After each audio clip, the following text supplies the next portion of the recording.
had to make some pretty tough choices. But they decided, rightly, to prioritise defence spending. And it maintained 2% of GDP since 2010 for a decade, which was the NATO standard that actually the UK pioneered at the summit in Wales in 2014.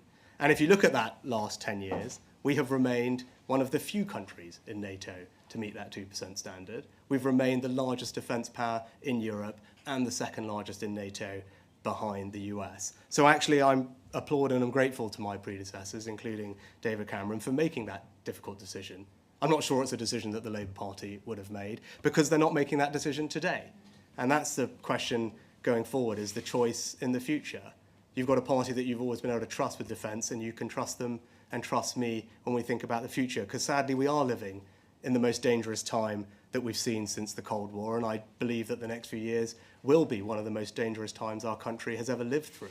An axis of authoritarian states, Iran, Russia, North Korea, China, acting in an assertive way that is threatening our values, threatening our interests abroad and at home in a more interconnected world.